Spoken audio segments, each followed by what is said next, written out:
ഗജകേസരി യോഗത്താൽ ഈ നക്ഷത്ര ജാതകർക്ക് ഏപ്രിൽ മാസത്തിൽ സാമ്പത്തിക നേട്ടം. ഇവരുടെ കരിയറിൽ വലിയൊരു ഉയർച്ച വന്നു ചേരാൻ പോവുകയാണ്. ഇവരുടെ ജീവിതത്തിൽ ഒരുപാട് കാര്യങ്ങൾ നടക്കും.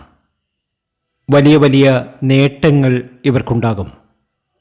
ക്ഷേത്രങ്ങളിൽ ദർശനം നടത്തുക. എല്ലാ ക്ഷേത്രത്തിലും ദർശനം നടത്തണം.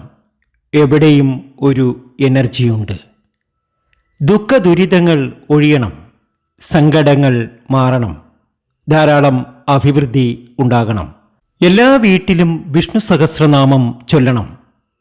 ഒരുപക്ഷെ അറിയില്ല എന്നുണ്ടെങ്കിൽ സഹസ്രനാമത്തിൻ്റെ ഓഡിയോ കിട്ടും, അത് കേൾക്കുക. ശ്രീകൃഷ്ണസ്വാമി ക്ഷേത്രത്തിൽ ദർശനം നടത്തണം. ഒരുപാട് മാറ്റങ്ങൾ വന്നു ചേരും. കാളഹസ്തിയിൽ ദർശനം നടത്തണം. അത് ഏത് സമയത്തും പോകാം. ഏത് യോഗ സമയത്തും പോകാം. ഏത് നക്ഷത്രത്തിന് വേണമെങ്കിലും പോകാം.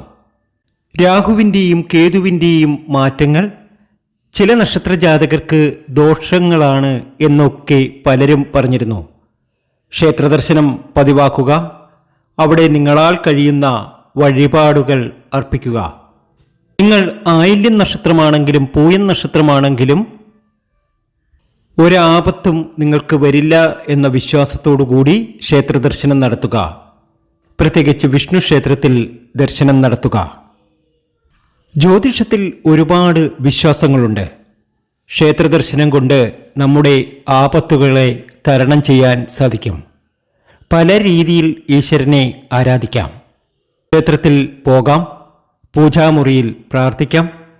പുസ്തകങ്ങളിലെ ശ്ലോകങ്ങൾ വായിച്ച് ഈശ്വരനെ വിളിക്കാം. അങ്ങനെ ഒരുപാട് രീതിയിൽ നമുക്ക് ഈശ്വര പ്രാർത്ഥന നടത്താം. ഇവിടെ ഈ നക്ഷത്ര ജാതകർക്ക് ഇനി സമൃദ്ധിയുടെയും സന്തോഷത്തിൻ്റെയും സമയമാണ്. ആ നക്ഷത്ര ജാതകരെ പരിചയപ്പെടുത്തുന്നതിന് മുമ്പ് എന്നത്തെയും പോലെ ഇന്നും നിങ്ങളിൽ നിന്നും ആ വിലപ്പെട്ട ലൈക്ക് പ്രതീക്ഷിക്കുന്നു. എൻ്റെ ഉപാസനാമൂർത്തിയായ മുത്തുമാരിയമ്മയ്ക്ക് ശർക്കര പായസം നേതിച്ച് പൂജകൾ അർപ്പിക്കുന്ന വെള്ളി ചൊവ്വ ദിനങ്ങളിൽ നിങ്ങൾക്കും നിങ്ങളുടെ കുടുംബാംഗങ്ങൾക്കും വേണ്ടി പ്രാർത്ഥിക്കുന്നതാണ്, പൂജകൾ ചെയ്യുന്നതാണ്.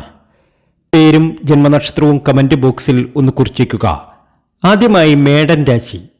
മേടൻ രാശിയിലെ അശ്വതിക്കും ഭരണിക്കും കാർത്തികയ്ക്കും ഇത് ഭാഗ്യത്തിൻ്റെ സമയമാണ്. ഉയർച്ചയുടെ സമയമാണ്. ആഗ്രഹങ്ങൾ ഒക്കെ സഫലമാകുന്ന സമയം.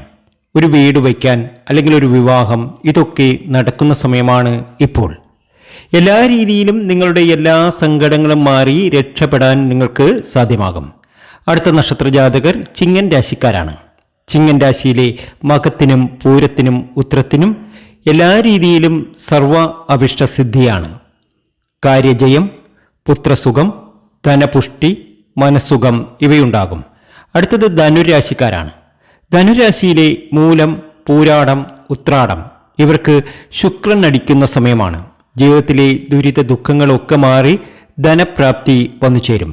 ആഗ്രഹങ്ങളൊക്കെ സഫലമാകുന്ന സമയം. അടുത്തത് മീനൻ രാശി. മീനൻ രാശിയിലെ പൂരുരുട്ടാതിക്കും ഉത്രട്ടാതിക്കും രേവതിക്കും ഇത് ശുക്രൻ അടിക്കുന്ന സമയം തന്നെയാണ്. ലോട്ടറി ഭാഗ്യം വന്നു ചേരും. ജീവിതത്തിലെ എല്ലാ ദുരിത ദുഃഖങ്ങളും അവസാനിച്ച് രക്ഷപ്പെടാൻ ഇവർക്ക് കഴിയും. ധനലാഭം കാണുന്നു. ബന്ധുഗുണം കാണുന്നു.